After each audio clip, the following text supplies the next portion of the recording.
మాది రాయలసీమ అండి. అయితే సాక్ష్యం చెప్పాలంటే చాలా ఉంది, కొద్ది చెప్తాను. తర్వాత నా దగ్గర నా సాక్ష్యం బుక్స్ ఉన్నాయి, అవి బహు తక్కువ, 20 రూపాయలే. మీరు చదవదు, చాలా విషయాలు ఉన్నాయి. అంచేత నా పేరు ఎంబి నాయక్, మాది నలమని అడవి. మా తాండా పేరు గుమ్మితం తాండా. గుమ్మితం అంటే గుంతలు ఉంటుంది అనమాట. దాని ఇంకొక ఒరిజినల్ పేరు చెప్పాలంటే సొదొమ గొమొర్రా. అంచేత ఆ ప్రాంతంలో యేసు ప్రభుని గురించి మాకేం తెలియదు. మా విగ్రహాలు వేరే, మా దేవత వేరే. అంచేత మా వృత్తి ఏమంటే, మా పెద్దల నుంచి ఏం వృత్తి అంటే, అడవిలో ఉండి, అడవిలో ఉన్న అలములు కలములు, అవి ఆకులు చెక్కలు తేనెలు, తర్వాత ఆ అడవి చెట్ల ద్వారా నాటుసారా చేసుకోవడము, అదే తాగడం, దాంతోనే వారి కాపురం అంతా. ఈ తలలో పేర్లు ఉంటే ఆ సారాతోనే కడుక్కోవడం, అవి సావో కానీ అవి రాలిపోతాయి. అటువంటి జీవితం. తర్వాత కురుపులు రోగాలు వచ్చినా కానీ ఆ సారా పోసి అక్కడ అదే మందు అనమాట. అటువంటి ఆచార అలవాటుతో కట్టబడిన వాడిని. అయితే నా స్థితి ఏమంటే, నేను ఏం చదువుకోలేదు. మా నాయన చిన్నప్పుడు చనిపోయాడు. మేము దొంగతనం చేసే బతకాలా, ఎక్కడ ఒరిషేలు, ఎక్కడ గొర్రెలు, ఎక్కడ దుకాణాలు, అట్లా ఏం దొరకకపోతే అడవిలో ఏదో జంతువులు కొట్టుకొని తినేవాళ్ళం. ఆ రకంగా మా జీవితం గడుస్తున్నది. అయితే దాదాపు మాకు వయసు వచ్చే వరకు ఆ అలవాట్లోనే చీకట్లోనే ఉన్నా. అయితే మాకు దేవుడు లేడా అంటే, దేవుడు ఎవరంటే, ఈ ఇంట్లో కానీ ఊర్లో కానీ చనిపోయిన వాళ్ళందరూ దేవుళ్ళే. వీరిని ఎప్పుడు మొక్కుతారంటే, దీపావళి పండుగ వచ్చినప్పుడు పెద్ద నిప్పు చేసుకొని, పెద్ద కర్రలతో నిప్పు చేసి, అప్పు చేసి, ఇంత నెయ్యి, ఇంత వరి బియ్యము తెచ్చుకొని, ఒక బెల్లంతో పాశం చేసి ఆ దాంట్లో వేస్తూ, తిను తాత తిని చెల్లె అనుకొని మొక్కుతూ. వీరు ఎలాగ చనిపోయారంటే, భక్తితో చనిపోలే, బాగా తప్ప తాగి దొంగతనం చేసి, వాణిని పొడుచుకొని, వాని భార్య ఈయన భర్త అని చేసి, ఇదంతా అట్లా చచ్చిపోయిన వాళ్ళు. అటువంటి పరిస్థితి. వాటిని మేము ఆరాధించేవాళ్ళం. తర్వాత ఇంక 7 కొండలు ఉన్నాయి, చాలా కొండలు ఉన్నాయి, కానీ దీనికేమో ఈ రకంగా ఆరాధించేవాళ్ళం. ఆ కొండకు పోయేవాళ్ళం.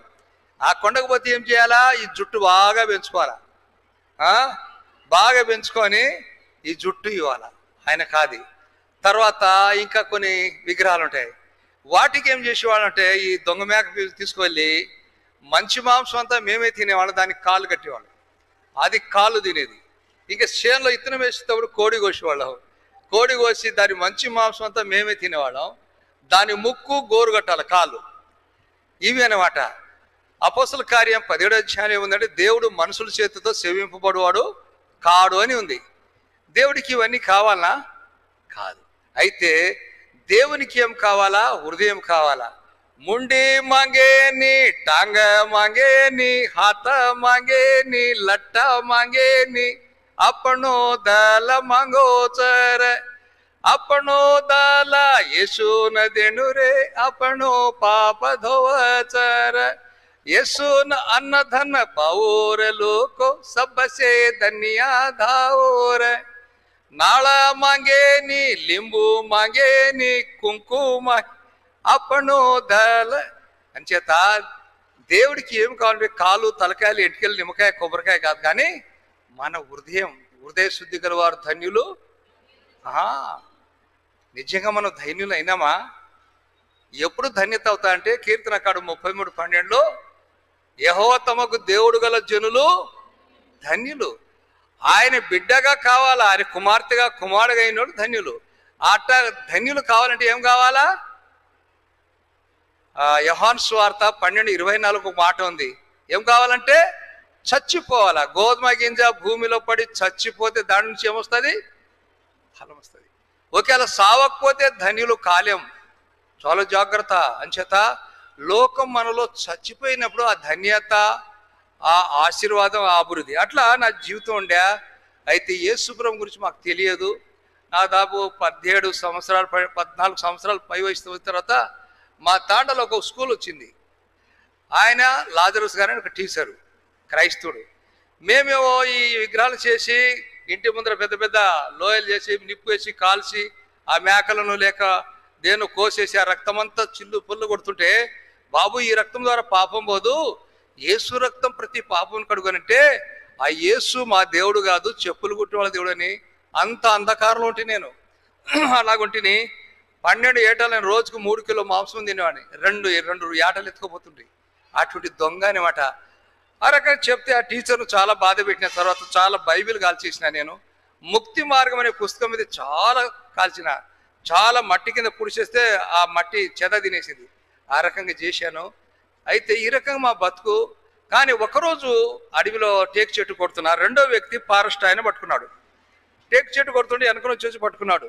నా భుజం మీద 8 కిలో గొడ్డెలు రోజుకు ఒక లారీ కట్టెలు కొడుతుంటే నేను. అటువంటి పరిస్థితి. బాగా తింటుంటే ఈ పచ్చి మాంసాలు, ఈ మేకలవి, అవి కలేవారాలు, దాంట్లో ఉప్పు వేసుకొని కారం వేసి తాగుతూ, అంటే తాగి ఎట్లా ఉండేవాళ్ళం కాదు. ఒక లోట సారా తాగి ఇది తింటూ మళ్ళీ కట్టెలు కొట్టాలా. ఇప్పుడు కొంచెం తాగి క్విక్ క్విక్ అనుకుంటూ ఉంటారు చూడు, అట్లా కాదు. ఆ తిండి వేరే, ఆ పని వేరే. ఆ రకంగా ఉంటుంటే అయితే ఒకరోజు టేకు చెట్టు కొడుతుంటే ఆ ఫారెస్ట్ నుంచి పట్టుకున్నాడు. అనుకుని చూస్తే ఆయన చాలా నైస్కున్నాడు. ఆ కాకి బట్టలు, మా బట్టలు ఎట్లా ఉంటుంది అంటే, మా అమ్మవారి బట్టలు 7 పట్టుకలతో కుట్టబడి లంబాడీ డ్రెస్ ఉంటుంది, ఇంతలా ఉంటుంది. ఒక లంగా కుట్టాలంటే 3 సంవత్సరాలు పడుతుంది. తర్వాత ఒక ఆడపిల్లకు 3 లంగలు ఇచ్చి 3 దుప్పట్లు ఇస్తే పెద్ద ధనవంతుడు అనమాట. దానికి 1 సంవత్సరం తయారు చేస్తారు. అది ఒకవేళ తడిస్తే 3 రోజులు ఎండబెట్టాల. తర్వాత ఈ బట్టలు ఉతుకుతా కూడా అప్పుడు సబ్బు లేవు, షాంపూ లేవు, ఏం లేవు. ఏం చేయాలంటే ఈ సౌడు మట్టి ఉంటుంది, ఉప్పు మట్టి, ఆ మట్టితోనే కడిగేవాళ్ళం, ఆ మట్టితోనే స్నానం చేసేవాళ్ళం. అట్లా ఉండే. అన్నిటికంటే ముఖ్యమంటే నివారణ పెన్సిల్ లాగా సారాతో ఎక్కువ వాడేవాళ్ళం. అటువంటి స్థితి. అయితే ఈయన పట్టుకున్న తర్వాత చూస్తే కాకిటర్ చాలా నైస్కున్నాడు, ఎప్పుడు చూడలేదు, చాలా నైస్కున్నాడు. అయితే గొడ్డెలు కొంచెం ఇటు వస్తే వదిలేసినాడు కొడతాడేమో అనుకొని. ఆయన కొండ కిందికి పోయినాడు, నేను కొండ మీద పారిపోతే అతను చూస్తే చాలా నైస్కున్నాడు, చాలా నైస్కున్నాడు. ఆ కాకి డ్రెస్ ఎప్పుడు చూడా. అరే నా డ్రెస్ ఏంది, నా డ్రెస్ ఏంటంటే ఒక పచ్చకట్టు ఉండే, ఇట్ట ఇప్పేది అంగి ఉండే, దాంట్లో తెల్ల పేర్లు ఉండే, ఎలకలంతంత ఉండే. ఇటు గోకి ఇటు తీస్తే ఇన్ని తెల్ల పేర్లు వస్తుండే. నేను తినేది 3 కిలో మాంసం, అవి ఏం కాదు నాకు. అటువంటిది అనమాట. అయితే ఇడిపించుకొని పోయిన తర్వాత చూసా చాలా. ఇంకా కొండ ఎక్కేసేసి నేను ఈ డ్రెస్ చేసుకోవాలా దేవుడా, నేను ఎవరు పుట్టించారని ఈ విగ్రహాలు, ఈ సమాధులు, ఎవరెవరు ఎన్నో విగ్రహాలకు తలుచుకొని ఇక మొక్కిన, ఏదన్నా నాకు సాయం చేయండి, ఆ కాకి బట్టలు ఉండే డ్రెస్ చేసుకునే ఉద్యోగం నాకు కావాలా, చదువు అసలు రాదు, చేస్తుంటే లేకుంటే నేను పైనుంచి దూకి చేస్తాను. ఒక ఆలోచన వచ్చేది, అరే రేపు వచ్చి సావురా, మీ తాండలో టీచర్ ఉన్నాడు కదా, ఆ టీచర్ గారిని అడిగి రేపు వచ్చి సావు అంటే సరే అనుకుని ఆ టీచర్ దగ్గర పోయినా. సార్ ఇట ఒక ఆయన ఫారెస్ట్ ఆయన, ఎవరో కాకి డ్రెస్ ఆయన, అట్టి ఉద్యోగం నాకు ఇప్పించు సార్ అంటే ఆయన చాలా కోప్పడాడు. ఆయన బైబిల్ పత్రికలు చాలా చెప్పిన, అరే లంబడోడో తాగుపోతాడో దున్నపోతా ఎట్లా వస్తుందిరా నీకు అని తిట్టాడు. అయినా ఈయన ద్వారా నాకు ఏదైనా ముక్తి దొరకాలని చాలా కాళ్ళు పట్టుకుంటే ఏమన్నాడంటే, అరే మిలిటరీకి పోరా, గాడిదలు వెప్పటా కానీ బూట్ పాలిష్ చేయటా కానీ అన్నాడు. మరి సార్ కాకి బట్టలు ఇస్తానంటే, అది తుడిచివాని పోయి పై స్థాయి వాడు ఒకటే డ్రెస్ అన్నాడు. సరే అనుకొని చాలా ఇంకా నిద్ర వచ్చేది కాదు. ఆయన అడ్రస్ చెప్పాడు, ఎప్పుడెప్పుడు ఈ కాకి బట్టలు వేసుకోవాలా. 4 నెలలు అయింది నాకు పెళ్ళి, కానీ ఆమె మీద లేదు, కానీ నాకు ఆ కాకి బట్టల మీద ఉన్నది. ఎలాగైనా డ్రెస్ చేసుకోవాలా. మా మామ దగ్గరికి పోయి 50 రూపాయలు ఇచ్చి 3 సార్లు ఫెయిల్, 5th క్లాస్ సర్టిఫికేట్ తీసుకున్నా. 50 రూపాయలు 3 సార్లు ఫెయిల్ అయిన 5th క్లాస్ తీసుకొని ఒక రాత్రి కాడ మా అమ్మని చెప్పకుండా, మా భార్య అని చెప్పకుండా రాత్రి మెల్లిగా లేచి దొంగరైలు ఎక్కి కడప దగ్గర మిలిటరీ వాళ్ళు తీసుకుంటున్నారు. ఆడిపోతే 10 మందిని ఉరికిస్తున్నారు వాళ్ళు. నేను బరువు ఎత్తుకొని ఉరికేవాడిని. ఇంకా ఖాళీ ఉరకమంటే చిట్టుకు పెడతా, ఆ బార్డర్ వెళ్ళిపోయినాయి. నేను మళ్ళీ వచ్చిన తర్వాత 5 కిలో రాయి వేయమన్నారు. 5 కిలో రాయి అంటే మేము రాయితోనే దొంగలను కానీ, పులి, పంది, మనిషిని రాళ్లతో కొట్టే అలవాటు బాగా మాకు తెలుసు. అయితే రాయి ఏమంటే నా రాయి చాలా దూరం పోయింది. వాళ్ళు అక్కడే వేసుకుంటున్నారు, చదువుకున్న పిల్లలు పాపం, వాళ్ళు ఏ కష్టపడలేదు. అయితే తర్వాత ఒక తాడెక్కమన్నారు, దానికి 1 నిమిషాలు పెడతారు. మేము ఈ అడవిలో చెట్లు ఎక్కడం కానీ, ఆ తీగల నుంచి దిగడం బాగా అలవాటు అనమాట. అది ఎక్కిన కొన్ని సెకండ్లు జెండా ఊపేసి కింద దిగిపోయినాను. అక్కడ వచ్చిన వాళ్ళంతా ఏమనుకుంటారంటే, వీడు మనిషా కరెంటు బొమ్మరా అనుకుంటున్నారు. అన్నీ అయిపోయిన తర్వాత తూకం చేస్తే సన్నగా ఉన్నా నేను కొంచెం, అన్నిట్లో బాగున్నాయని టిక్కేశారు. అది ఏలాడితే 2 కిలోలు తక్కువ అయిపోయింది. ఇంకా ఎట్ట చేయాలబ్బా? ఆ మిలిటరీ ఆఫీసర్, అరే బేటా और एक साल खाके బడికే 2 కిలో బడికి ఆ జావు అన్నాడు. ఒక సంవత్సరం ఉండి మంచిగా తిని 2 కిలో పెంచుకొని రారా అన్నాడు. ఒక్క సంవత్సరం దాకా ఎట్లా? ఎన్నో దొంగతనం చేసినా ఈయనకి ఏ రకంగా చేద్దాం అనుకున్నా, ఏమైనా జోబులో ఇనుము 2 కిలోలు వేసుకొని పోనా, లేకపోతే ఇసుక నింపుకొని మళ్ళీ లైన్లో వచ్చి తూకం చూడాలని అని ప్రయత్నం. అరే మిలిటరీ వాడు పట్టుకుంటే ఇక్కడే చంపేస్తాడు అనుకొని ఆ బజార్లో పోయి 3 డజన్లు అరటిపండు ఇక్కడ దాకా మింగి వచ్చి ఏలాడినా. ఏలాడితే 1 కిలో ఎక్కువైపోయింది. రైట్ అన్నాడు. టిక్కు కొడితే 1970లో 71లో మైసూర్ స్టేట్లో మిలిటరీలో చేరిన. ఆడికి పోయిన తర్వాత ఈ దావతి బట్టలు తీసేసిన తర్వాత కాకి బట్టలు ఇస్తే 7 సార్లు ముద్దు పెట్టుకున్నా దానికి చూసి. ఇక అది వేసుకున్న తర్వాత ఆకలి లేదు, దాహం లేదు, ఒక నెమ్మలిలాగా మురిసిపోతున్నా. ఇంకా వాళ్ళు భోజనముడిగా ఆకలి లేదు నాకు. అదే టైంలో ఏమంది, 71లో బెంగ్లా పాకిస్తాన్ వార్ అవుతుంది. ఈ వార్లో ట్రైనింగ్ పీరియడ్లో ఏం చేస్తున్నా అంటే బటాలి పోతున్నారు యుద్ధాలకు. ఒక 20 రోజుల తర్వాత మా బటాలింకి ఉంది. అయితే దాంట్లో నేను ఉన్నాను, నాతో పాటు ఒక ఆయన తెలుగు ఆయన ఉన్నాడు. అరే నాయక్, రేపో మాపో మనం చంపేస్తారు, వారు చాలా పెద్దగా జరుగుతుంది, ఎలాగని తప్పించుకొని పోవాలంటే నేను మాత్రం రానయ్యా అని వెళ్ళిపోనా. నాకు మంచి డ్రెస్ ఉంది, మంచి భోజనం ఉంది, చాలా ఖుషిగా ఉంది. నాకు ఇటువంటి ఉద్యోగం నాకు మళ్ళీ దొరకదు, ఎందుకు చదువు రాదు. అయితే అరే వాడు తిట్టాడు, అరే ఉప్పు అమ్ముకొని బతకొచ్చురా అది ఇది ఏమో చెప్పాడు. మొత్తం మీద ఒక 10 రోజుల తర్వాత ఆయన మాటలు విని ఆ గోడకు హోల్ పెట్టేసిన ఒక రాత్రిలో. అక్కడ డ్రైనేర్లు దూకేసేసి 1 కిలోమీటర్ తర్వాత మైసూరు నుంచి ఈ బెంగళూరు యువతల దొడ్డబల్లాపురం ఉంది, అక్కడ దాకా పరిగెత్తుకొని వచ్చినాం. ఆడ పట్టేసుకున్నారు. పట్టుకున్న తర్వాత ఏమైందంటే నా బ్యాగ్ చెక్ చేస్తే నేను జయలలిత పార్టీ సినిమా ఆమె పుస్తకాలు ఇన్ని ఉన్నాయి. దాంట్లో ఇంత ఈ బైబిల్ పేపర్ ఎటువంటిదో తెలియదు, అది ఇటు కింద పడేస్తే అది గాలికి బయటపడింది. అది పట్టుకొని చదివాడు. చదివిన తర్వాత చూసి మాకెళ్ళి అరే వదిలేమన్నారు. అరే ఆ బైబిల్లో యేసు మాట పేరు ఉంటేనే ఆ పోలీసు ఆయన వదిలేశాడే, అయితే ఈ టీచర్ చెప్పిన మాటలని నిజమన్నమాట అనుకొని అప్పుడు ప్రభు మీద కొద్దిగా అంగీకరించినా కానీ మళ్ళీ తాగుళ్ళలో పడిపోయి సువార్త చెప్పినా కానీ వినలే. బాగా తాగుతున్నా కానీ ఎస్టీ కదా లంబాడీస్, ఒక జాబ్ వచ్చింది మళ్ళీ చాపల్లిపాటి ఫిషరీస్లో జాబ్ వస్తే అక్కడ జాబ్ చేస్తుంటే సువార్త చెప్తున్నారు కానీ నేను సంపూర్ణ నమ్మలే. బాగా తాగేవాడిని, మా భార్యను కొట్టేవాడిని, చాలా హింసపడేవాడిని. ఒక్కరోజు గాన ఈ సారా లేకపోతే నా కుండలో ముక్కేసుకొని వాసన పిలుచుకొని పడుకునేవాడిని. ఒక్కరోజు సిగరెట్ బీడీలు లేకపోతే తాగేసి పడింది అవన్నీ తీసుకొని తాగేవాడిని. అటువంటి జంతువులాగా జీవిస్తుంటుంది. అక్కడ పోయిన తర్వాత ఒక 2 సంవత్సరాల తర్వాత నా ఉద్యోగం కూడా తాడేపల్లిగూడెం వచ్చింది. తాడేపల్లిగూడెంలో సారా లేదు, నాటు సారా లేదు. ఇక్కడ వచ్చిన తర్వాత ఆ కళ్ళు తాగే బుద్ధి కాదు. మొత్తమైన వారితో నాకు స్నేహం కలిగింది. ఆంధ్రలో చాలా మంచిగా మాట, రండి కూర్చోండి అని. మా రాయలసీమ మాటలకి వీళ్ళకి మాటలకు చాలా తేడా. వారితో స్నేహం కుదిరింది నాకు. వారితో మందిరానికి చర్చికి పోయేవాని, మళ్ళీ మధ్యాహ్నం సినిమాకి పోయేవాని. వచ్చి మా భార్యను బాగా కొట్టేవాని. అప్పటికే 2 పిల్లలు. అయితే 1976 మార్చి 7వ తారీఖున 27వ తారీఖున తాడేపల్లిగూడెం సినిమాకని పోయిన సాయంకాలం కొద్దిగా తాగేసేసి ఆ టికెట్కు లైన్లో ఉన్నాను. ఇంకా మర్చిపోతే నేనే తీసుకోవాలి టికెట్. ఈ లోపల ఇటు వెనక చూస్తే ఆ చిలకలో గ్రౌండ్లో పెద్ద పెద్ద టెంట్స్ ఉన్నాయి. 1976 మార్చి 27వ తారీఖున అది భక్ష్యం గారు మీటింగ్ పెట్టారు. నేను సర్కస్ అనుకున్నాను. ఇక్కడ లైట్తో ఆ అమ్మాయిది బొమ్మలు చూపిస్తారు కానీ చెట్ చేసుకుని అమ్మాయిలు ఉంటారు అడిగిపోదామని పోతే ఆయన తెల్ల కొట్టేసుకొని ఏ భేదం అందరూ పాపం చేశారు. యేసు రక్తం ఒక్కటే ప్రతి పాపం నుంచి పవిత్ర చేయను. ఆయన ఒక్కడే లోకరక్షడు, ఆయన ఒక్కడే ప్రాణం పెట్టి తిరిగి లేచిన దేవుడు అంటున్నాడు. చాలా విషయాలు చెప్పాడు. అక్కడి నుంచి తప్పించుకొని పోదామంటే కూర్చోమన్నారు. ఆ రోజు వాడా దానికి 4 లంగరు, మనిషి ఎందుకు పుట్టాడు, ఎక్కడికి పోతాడని భక్ష్యం గారు చాలా చెప్పాడు కానీ నాకేం అర్థం కాలే. అది ఫస్ట్ టైం నేను వినడం. అయిన తర్వాత మధ్యలో మీటింగ్ ఆఫ్ చేసి ఇంకా తీర్మానం చేయవద్దండి మీకోసం ప్రార్థన చేసామని చెప్పాడు. చెప్తే చాలామంది చేయతారు. నేను ఎత్తలేదు. నీ యేసుదేవుడు మరి నాకు ఉద్యోగం పెద్దగా చేస్తాడా, నా సారాయి మాన్పిస్తాడా, నాకు చదువు నేర్పుతాడా, ఇట్లాంటి ప్రశ్న చేసుకుంటా ఆగిపోయినా. ఆ తర్వాత మళ్ళీ అరగంట వాక్యం చెప్పిన తర్వాత లాస్ట్లో ఒక పాట పాడేవాళ్ళు. ఏం పాట అంటే జయించు వారిని కొనిపోవా ప్రభు యేసువా. ఆ పాట వస్తుంది మీకు.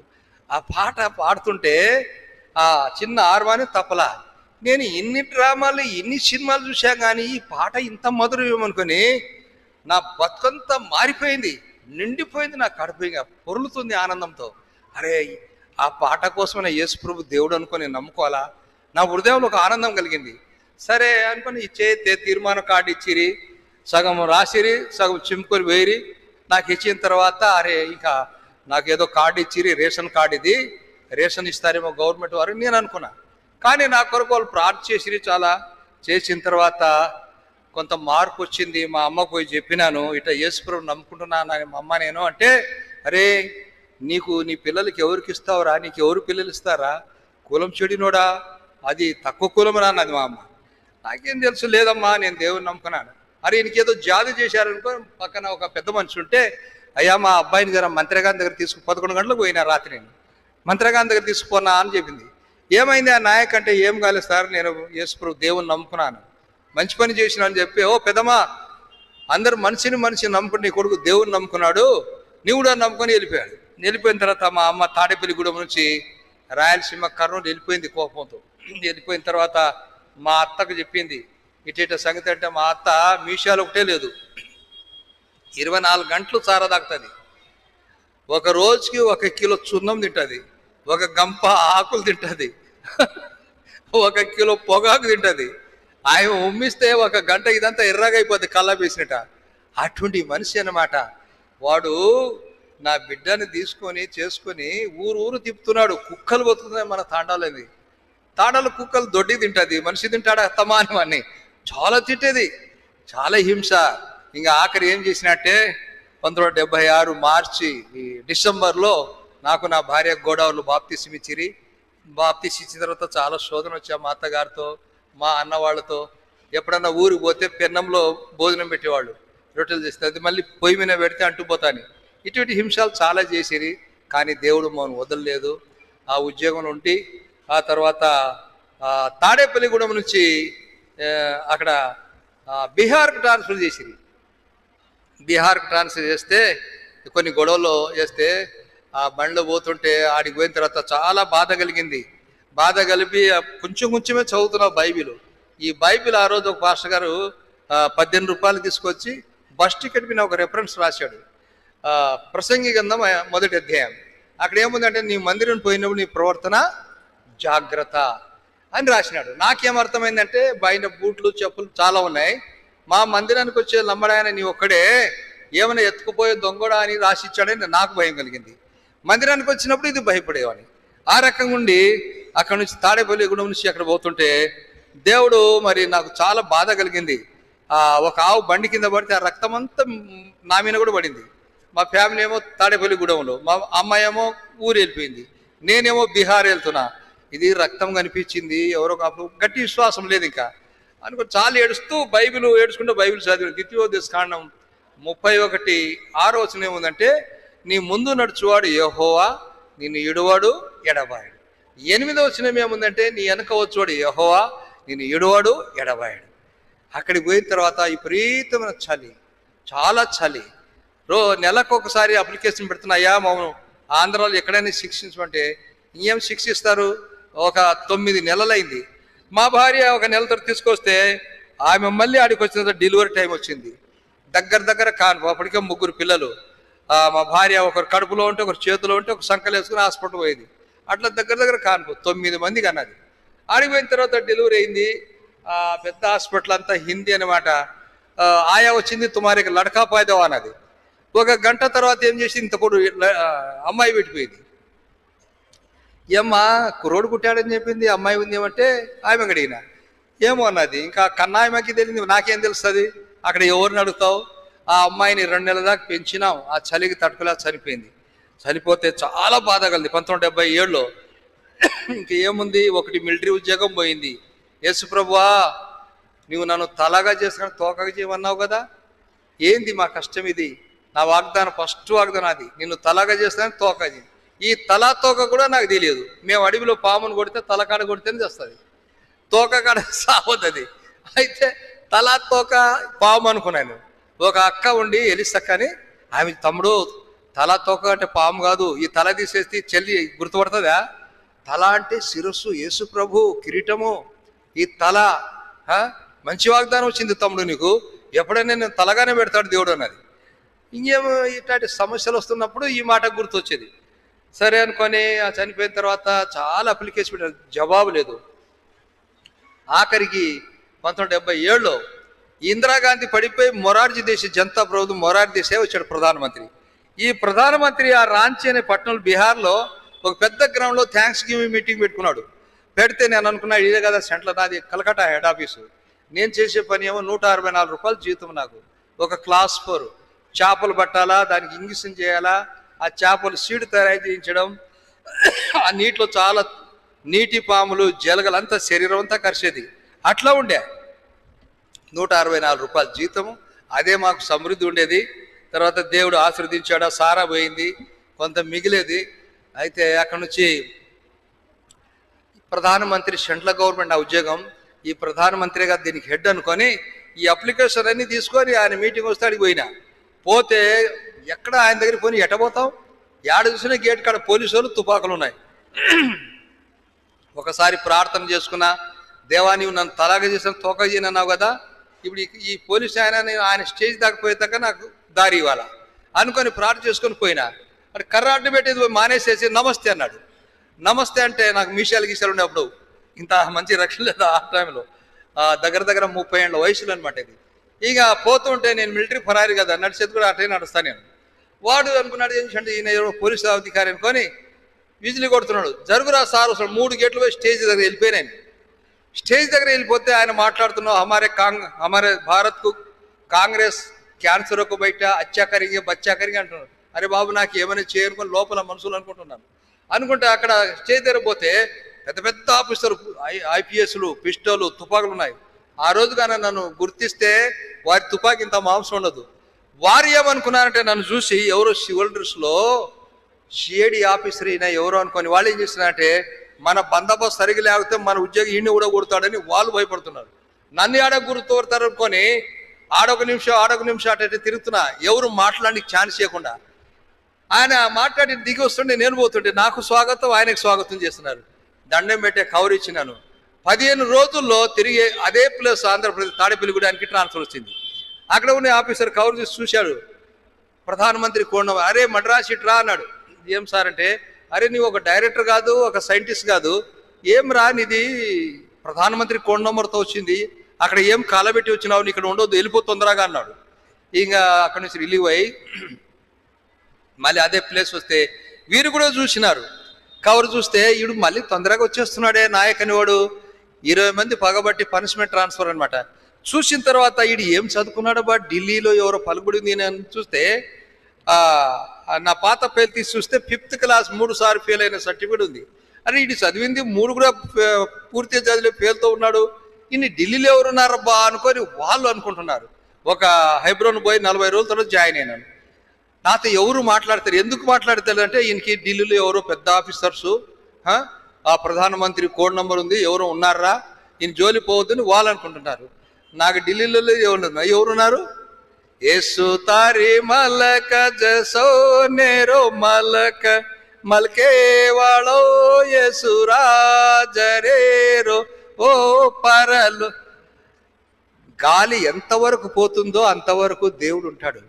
ఆ తర్వాత ఒక ఆయన నన్ను చదివించాడండి, మెట్రికులేషన్ చదివించాడు. సార్ నేను దేవుని నమ్మకం, నాకే వద్దు చదువు, నేను చేపలు ఇంజక్షన్ చేస్తుంటే చాలా జీతం వస్తుండే, ప్రైవేట్ ఫార్మ్స్ ఉంటే డబ్బులు వస్తుండే, నాకు వద్దు సరే నీ కాలు మొక్కుతారని ఆయన అనుకొని ఆయన ఫీజు కట్టాడు. ఆంధ్ర యూనివర్సిటీ నుంచి మెట్రికులేషన్ 10th క్లాస్ అనమాట. కడితే ఇంకా అవి నాకు చదువుని రాకపోతే చూసి రాస్తుంటే పెన్సిల్తో ఒక్కొక్క లెసన్ 100 సార్లు 150 సార్లు రాసిన. ఈ తెలుగు అటెండ్ చేసి 6 మాసాలకు ఒకసారి కాలేజీలో ఎగ్జామ్ ఇవ్వాలి. నేను ఆ కాలేజ్ ఎగ్జామ్ పోతే ఈ ఆడపిల్లలు మగపిల్లంతా నాకు బిట్టు చెప్పు, నాకు ఈ లెసన్ పాఠం చెప్పు, నాకు హాల్ టికెట్ నెంబర్ అయినకే నాకు తెలియదు. ఒక అమ్మాయి అయితే కట్చిపే పెట్టేది జోబులో, దాని మీద రాసిస్తే తీసి రాసుకుంటుందంట. అట్లా ఉండే మొత్తం మీద తెలుగు సబ్జెక్ట్ అన్నీ అయిపోయినాయి. ఇంగ్లీషు లెక్కలు ఇట్లా పట్టేసి దిక్కుతాయి. ఆ రోజు లెక్కలేమో కాలము దూరము ఈ చక్ర వడ్డీ, బార్ వడ్డీ, ఇటటి లెక్కలు. ఇప్పుడు ఆ లెక్కలు లేవు, జాగ్రత్త చదువుకోండి. అయితే అది అయిపోయిన తర్వాత ఇంగ్లీష్ రాయాలా, 40 లైన్లు రాయాలా, ఏబిసిడి నేర్చుకొని రాయాలా. దగ్గర 200 సార్లు రాసింటాను చూడండి. నాకు గుర్తుంది, శాంకో పంజా, కోరమండలి ఫిషరీస్, తర్వాత గీతాంజలి, ఇటాటి లెసన్స్ చదివిన ఇంగ్లీషు. అది తప్ప ఇంకేం రాదు నాకు. దేవుడు మరి ఏందయ్యోమో ఆ లెసన్స్ వచ్చినాయి, రాసినాను, ఒక్క కాపీ కొట్టలేదు కానీ పాస్ అయినాను. ఒక నెల తర్వాత హాల్ టికెట్ సర్టిఫికేట్ వచ్చింది. కంపార్ట్మెంట్ సర్టిఫికేట్ 6 సార్లు రాసింది, మెట్రికులర్ సర్టిఫికేట్. నాతో పాటు 10th క్లాస్ రాసిన వాళ్ళు అట్లే ఫెయిల్ అయిపోయి అదే చేపల డిపార్ట్మెంట్లో క్లాస్ 4గా అట్లా రిటైర్ అయ్యింది. నేను పాస్ అయిన తర్వాత ఒకటి పాస్ అయినాను. ఒక 2 నెలల తర్వాత చాలా భయంకరమైన ఫెయిల్ అయినా. ఏం ఫెయిల్ అంటే 2 పిల్లలు ఒకరోజు చచ్చిపోయారు నాకు. ఆ మసూసి అనేది అమ్మ తల్లి అంటారు చూడు, ఆ డిసీజ్. హాస్పిటల్ జాయిన్ చేస్తే అప్పటికే రక్తం చేంజ్ అయిపోయింది, బాగా వీక్ అయిపోయి మాకు తెలియదు వాటి గురించి. చచ్చిపోతే మా హాస్పిటల్ జాయిన్ చేసాం. 2వ రోజు పొద్దుట 8 గంటలకు ఒక అబ్బాయి చచ్చిపోయాడు. చనిపోయిన తర్వాత డాక్టర్ వచ్చాడు, పెద్ద అబ్బాయికి గ్లూకోజ్ ఎక్కుతుంది. అయ్యా ఇది ఈ అబ్బాయి కూడా మేము సముద్రం ఇంత రాయేసినట్టు మా వైద్యము తీసుకోపడింది చేస్తే అని తీసేశారు. అదే టైంలో ఈయన మళ్ళీ డెలివరీ టైం, మా భార్య. 4 చనిపోవాలి కానీ 2 చనిపోయేది. 8 గంటలు అంటే 10 గంటలకు ఒక బాక్సు, మధ్యాహ్నం ఈ అబ్బాయి కూడా చచ్చిపోయాడు, 3 గంటలకు ఒక బాక్సు, అట్లా జరిగా. అయితే దేవుడు మమ్మల్ని మొత్తం మీద ఆ ఎలిసక్క అని ఆమె చెప్పింది నాకు స్టోరీ. ఏం చెప్పిందంటే అప్పటికి నాకు ఏం తెలియదు. యోబు అనే భక్తుడు ఉండే తమ్ముడు, ఆయనకి ఇంతమంది ఉండ్రి, వాడు ఒకేసారి వచ్చి దేవుడు ఇచ్చాడు, దేవుడు తీసుకుపోయాడని చెప్తుంది. ఇట్లాంటి బోధ చేసింది నాకు. ఇంకా నాకేం బైబిల్ తెలియదు, అటువంటి బోధ చేసింది అనమాట. అయితే నాకు దేవుడు ఇచ్చిందే కదా, నేనేం చేసుకున్నాను కదా, అంచేత దేవుడు కాపాడాడు. ఆ తర్వాత తాడేపల్లి గూడెంలో ఆ చిన్న మందిరం ఉండా, అక్కడ మమ్మల్ని సేవకులు బాగా ఆత్మీయంగా బోధించిరి, కాపాడి. ఆ తర్వాత అక్కడి నుంచి చాలా షార్ట్కట్లు చెప్తున్నాను. ఆ మెట్రికులేషన్ పాస్ అయినా కదా, హైదరాబాద్లో ఒక పోస్ట్ పడింది. ఆ పోస్ట్ ఏంటంటే ఈ 10th class, intermediate, AGBS, diploma వాళ్ళకి ఇవ్వాలా. అయితే నేను అప్లికేషన్ పెడితే నాకు హాల్ టికెట్ వచ్చింది. హాల్ టికెట్ వచ్చినందుకు నేనేం సంతోషిస్తున్నా అంటే, హెబ్రోన్ పోతా, భక్ష్యం గారిని చూస్తా, హెబ్రోన్లో అక్కడ ప్రార్థన చేసుకుంటా, ఆ దైవజన్ని చూడడానికి నాకు ఫ్రీ టికెట్ అని. అమ్మ నిద్రపోతుడు ఈ పాప లేపు. అంచేత నాకు ఫ్రీ టికెట్ అనుకొని ఏం చేసిన అంటే పోతే ఆ హెబ్రోన్ ఒకరోజు ఉండి అన్న భక్ష్యం గారిని కలిసి అక్కడి నుంచి ఇంటర్వ్యూకి పోయినా, ఆయిల్ సీట్ రీసెర్చ్ అని. పోతే చాలా మంది ఉన్నారు, 10 మంది ఎస్టీ వాళ్ళు పిలుస్తున్నారు. ఏమేమి అడుగుతున్నా, నా దగ్గర ఏం లేదు, ఇంత కంపార్ట్మెంట్ సర్టిఫికేట్ ఉంది, ఇక్కడ ఫిషరీస్లో పనిచేసే వర్కింగ్ సర్టిఫికేట్. ఈయన చాలా hard worker, gentle man, mental man, ఏమేమో రాసినాడు ఆయన. అరే బాబు, మా దగ్గర నీళ్ళు లేదు కదా, చేపలు ఎట్లా పెంచుతావు అన్నాడు. నీళ్లు చూపిస్తారు, నేను చేపలు పెంచి చూపిస్తాను అన్నాను. నాకెట్లా ఉద్యోగం ఉంది కదా. అంతా అయిపోయిన తర్వాత మళ్ళీ 10 మందిని పిలిచింది. 10 మందిని పిలిచి 1 ఎకర్ చేను ఈ గ్రౌండ్ నెట్ హార్వెస్టింగ్కు ఎంతమంది కూలీలు కావాలా, ఆ పల్లీలు పీకేయటకు. వాళ్ళంతా బుక్కులో చదువుకున్నాడు. 100 మంది కావాలా, 50 మంది కావాలా, 60 మంది కావాలా. నేను చిన్నప్పుడు సుమారుగా 12 ఏజ్లో దొంగతనకు పోయి 1/2 ఎకర పిక్ వస్తుండే ఒక గంటకి. నేను అన్నాను, ఒక గంటకు 6 మంది ఇస్తే ఒక గంటకి చేను మొత్తం హార్వెస్ట్ చేసి కుప్ప పెట్టింది సార్ అన్న. నాకు ఫస్ట్ ఆర్డర్ ఇచ్చారు. 1988లో ఫిషరీస్ నుంచి ఆయిల్ సీడ్ రీసెర్చ్లో హైదరాబాద్ చేర్చుకున్నా. హైదరాబాద్ పోయిన తర్వాత మత్తయి సువార్త 3వ అధ్యాయంలో ఎవరున్నారు? మత్తయి సువార్త 3వ అధ్యాయం యోహాను ఉన్నాడు. యోహాను యేసు ప్రభు గురించి పరలోక రాజ్యం సమీపమైనది, మారు మనసు పొందండు హో అని కేకలు పెడతాడు. ఈ యోహాను తినేది ఏమంటే తేనె, మిడతలు తిన్నాడు. నేను తేనె తిన్నా, మిడతలు తిన్నా, ఉడతలు తిన్నా, తొండ తిన్నా, పులి మాంసం కూడా తిన్నా. అటువంటి నేనెందుకు యోహానులే కేక పెట్టవద్దు? దేవుడు నాకు వాగ్దానం ఇచ్చాడు. నేను చాలా మందిరాలు చేస్తున్నా కానీ అట్లాంటి చేసి, కానీ నాది ఏంది కేక పెట్టేది చాలా స్థలాలు అని నాకు అనమాట. ఆ తర్వాత హైదరాబాద్ తర్వాత విశ్వానికి పోయిన ఈ బంజారా భాషలో రేడియోలో వాక్యం చెప్పాలండి. వాళ్ళు 14,000 ఒక క్యాసెట్ కన్నారు. 14,000 నేను ఇవ్వలేనండి, ఒక 5,000 తీస్తా అంటే లేదన్నారు. ఆ తర్వాత ఒక నెల తర్వాత బ్యాక్ టు బైబిల్ దాంట్లో దైవారాధన వాళ్ళు నన్ను పిలిచారు. వాళ్ళు, అయ్యా మా దగ్గర బంజారా వాళ్ళు లేరు, నీకు ట్రావెలింగ్ ఖర్చు ఇస్తాము. ఈ ప్రోగ్రామ్ అంటే 1999 2008 వరకు సామ్లో గోర్భాయ్ జీవేర్వాడ్. వినండి సోదరులారా, జీవ మార్గం అనే వాక్యం చెప్పారు శ్రీలంక నుంచి. ఈ వాక్యం వరల్డ్లో వెళ్తుంది. ఆ రకంగా దేవుడు వాడుకున్నాడు. ఆ హెబ్రోన్ ద్వారా చాలా స్థలాలకు వెళ్తాను, చాలా ప్రాంతం వెళ్తాను. 3 కొడుకులు, 1 పాప. పెద్ద ఆయన ఫుడ్ కార్స్ మేనేజరు, అమ్మాయి కూడా సేవకి ఇచ్చిన. ఆమె 36 ఏళ్ల తర్వాత బీడీఏలో జాబ్ వచ్చింది, తర్వాత సేవ చేస్తున్నారు. ఇంకొక ఆయన బ్యాంకులో చేస్తాడు, ఒక ఆయన ప్రైవేట్లో చేస్తాడు. హైదరాబాదు 2008లో రిటైర్డ్ అయినా అక్కడ ఒక ఇల్లు కూడా కట్టుకున్న. దేవుడు మౌను చాలా ఆశీర్వదించాడు. తర్వాత నేను రక్షింపడిన తర్వాత మా కుటుంబము, మా అమ్మ రక్షణ పొందినది కాదు, చాలాసార్లు కొట్లాడేది. 2 పిల్లలు చచ్చిపోయిన తర్వాత ఆ సమాధి చేసి దాని మీద ఇట శిలువ గుర్తు చిన్న చిన్న కడ్డీలు పాతినాం. కడ్డీలు పాతే మా అమ్మ వచ్చింది, పిల్లలు ఆడపెట్టిరాను మన వాళ్ళు కదా, భలే ప్రేమతో ఉండేవాళ్ళు. చూపిస్తే చూసింది, చూసి బాగా కట్టారా, అయితే మా వాళ్ళు సమాధులు చేయరు, యాడ పాడేస్తారు, పుడిచేస్తారు. మంచిగా చేసినారు గుర్తు కోసం పిల్లలకని అని చెప్పి, అరే బాగా చేసినావు కానీ కడ్డీలు ఎందుకు పాతినావురా అన్నాడు. కడ్డీలు అంటే, అమ్మ యేసు ప్రభును ఇట్లాంటి సిలువ అనేది గుర్తు మీద సిలువ వేశారు, అంచేత ఈ పిల్లలు కూడా ఏం పాపం చేయలేదు కనుక చిన్నపిల్లలు, మరి నీ కోడలు నేను దేవుని నమ్ముకున్న ప్రభును కనుక మేము కూడా ఒకరోజు చనిపోతే మా బిడ్డల దగ్గర వెళ్ళిపోతాం మాన, మరి నేను ఎట్లా రానది, నేను ఎట్లా అంటే నువ్వు నమ్ముకున్నది. ఇంత ఈ లంగలో తోబాకు సంచి పెట్టుకుని ఉండేది. ఇంకా నువ్వు నమ్ముకుంటే మనమంతా ఆడుంటాం, అమ్మని తల ఆడనే పాడేసి యాడి ఏ రే వీర్యా అని ఏడిసింది, దొల్లింది. ఇంకా మా అమ్మ కూడా యేసుప్రభువుని నమ్ముకున్నది. అదే గోదావరిలో బాప్టిస్ట్ ఇచ్చాం.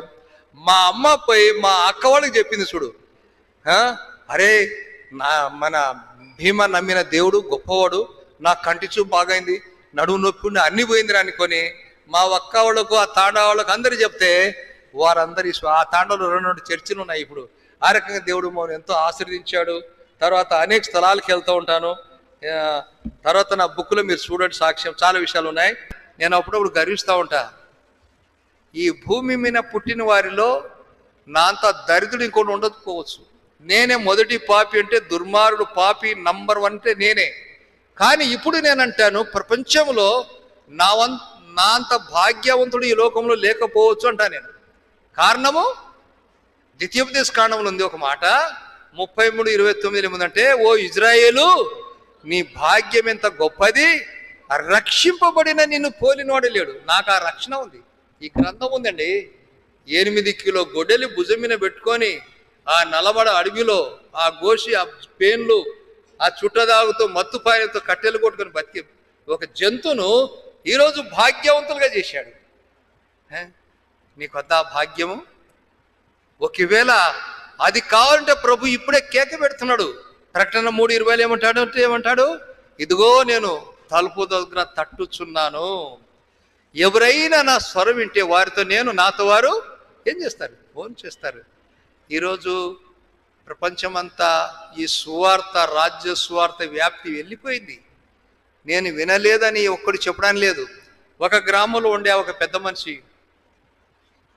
ఒక పాస్టర్ ఆ గ్రామంలో చాలా సువార్త చేశాడు. చేస్తే ఆ జమీందారు ఒకడు మాత్రం ఇతను ఎప్పుడు చచ్చిపోతాడయా, ఎప్పుడు దేవుడు దేవుడు దేవుడు అని నా చెవులు పాడైపోతాడు. కానీ తను దేవుని అంగీకరించలేదు. కానీ ఈ సేవకుడు కొద్ది కాలం తర్వాత ఏం చేశాడు, వృద్ధుడు చనిపోయాడు. చనిపోతే ఆ సేవకుని సమాధి చేయటం ఏం లేవు. ఒక అబ్బాయి ఉన్నాడు. ఆ అక్క చెప్పిందంటారా, నాయనను సమాధి చేసేటకు ఎక్కడ కొంచెం ఏదైనా పైసలు ఏదైనా ఇప్పించుకొని రాపో ఎవరి దగ్గర అని పంపింది. పంపితే ఆ ఊరిలో వాందే పెద్ద మేడ ఉందట. ఈ అబ్బాయి ఏం చేశా అంటే, ఎప్పుడు దూషించేవాడు, వాడు శత్రువు అనమాట. చక్కగా అడిగే పోయిన అంకుల్ మా నాయన చనిపోయాడు, సమాధి చేయటానికి ఏదైనా సాయం చేయండి అంకుల్ అంటే, అవునరా చచ్చిపోయాడా, రా రా రా అన్నాడు. అని చెప్పి, నేను సమాధి చేయటం డబ్బులు ఇస్తా కానీ మీ నాయన సమాధి మీద ఏం రాయాలా, దేవుడు లేడని రాయించాల. చూడండి, ఆ సమాధి మీద దేవుడు లేడని రాయించాలి. ఈరోజు దేవుడు లేడని ఎవరు అనుకోవడానికి లేదు. సరే పోయి చెప్పినాడు, తల్లితో చెప్తే సమాధి చేశారు, దాని మీద రాశారు దేవుడు లేడని. బుద్ధిహీనుడు అనుకుంటారు, విపరీతం రాశారు. కీర్తనకాడు 14 అధ్యాయం 1వ వచనం ఉంది, చాలా చక్కని మాట ఉంది. ఏముందంటే, ఏమంట? ఆ, ఆ. వారు చెడిపోయిన వారును బుద్ధిహీనులు అంటే ఒక జంతువు అని అర్థం. ఈ అంతా చదివిన ఈ పెద్ద మనిషి జమీందారట, అరే దేవుడు లేని వాడు బుద్ధిహీనుడా, అయితే నేను బుద్ధిహీనునా అని ఆ సమాధి మీద ఆ వాక్యం చూసి సమాధి చూశానా ఏం చేశాడంటే, అయ్యా క్షమించను నేను బుద్ధిహీనుడు నిజంగా అనుకొని ఆ సమాధి దగ్గర దొల్లి దొల్లి ఏడుస్తున్నాడట, నన్ను క్షమించు ప్రభువా, నన్ను క్షమించు. ఈ పెద్ద మనిషి సేవకు నేను చాలాసార్లు దూషించిన, ఇదంతా ఏడుస్తున్నా, ఈ బాధపడుతున్నా, ఈయన క్షమాపణ కోరుతుంటే ఈ పాస్టర్ కొడుకుగా రక్షణ లేదు. అరే ఈ అంకుల్ మా నాయన సమాజం చూసి ఇంత పశ్చాత్తాప దేవుని ఎరుగుతుంటే నేనేంద్రా నా బతుకును, ఈడు ఏడిచాడట. ఏమైంది? వాళ్ళిద్దరు రక్షణ పొందారు. ఆ పాస్టర్ అబ్బాయి రక్షణ పొందాడు, ఈ ఊర్లో ఉన్న జమీందారు రక్షణ పొందారు. ఈరోజు మన గతి ఏంటి? రేపు మనది కాదు. మనము నిన్నటి వారే కానీ ఈరోజు మన ప్రభు తీసుకొచ్చాడు. ఏబు 8:8 రాస్తాడు. కానీ మన గతి ఏంటి? ఏషపు దేవుని నమ్మాను, ఏషపు దేవుడు తోడై ఉండాను, ఏషపు కరువు కాలం భోజనం పెట్టినాడు కనుక ఏషపు ఫలించడి కొమ్మ. ఈరోజు మనం ఎక్కడ ఫలిస్తాం? నీవు నేను ఫలించాలంటే కీర్తనకారుడు 1వ అధ్యాయం ప్రకారం మనం నీటి ఓరన నాటబడాల. అంటే మందిరంలో, ప్రార్థనలో, వాక్యంలో అన్ని విధాలు ఎదిగినప్పుడు దేవుడు మౌనను బహుగా దీవిస్తాడు. నా సాక్ష్యం బహు తక్కువ చెప్పాను. పుస్తకాలు ఉన్నాయి, 20 రూపాయలు, మీరు చదవచ్చు, ఎప్పుడైనా ఫోన్ చేయొచ్చు. నా కొరకు కూడా ప్రార్థన చేయండి. నాకు 73వ సంవత్సరం. నేను ఎక్కడ ఉంటానో నాకు తెలియదు. దేవుడు నాకు మస్తుగా ఇచ్చాడు బతకడానికి. హైదరాబాద్లో 2 ఇల్లు కూడా ఇచ్చాడు. మేమంతా హైదరాబాద్లో ఉంటాం. మేము రాయలసీమ అడవిలో ఒక జంతువులాగా ఉంటుంది.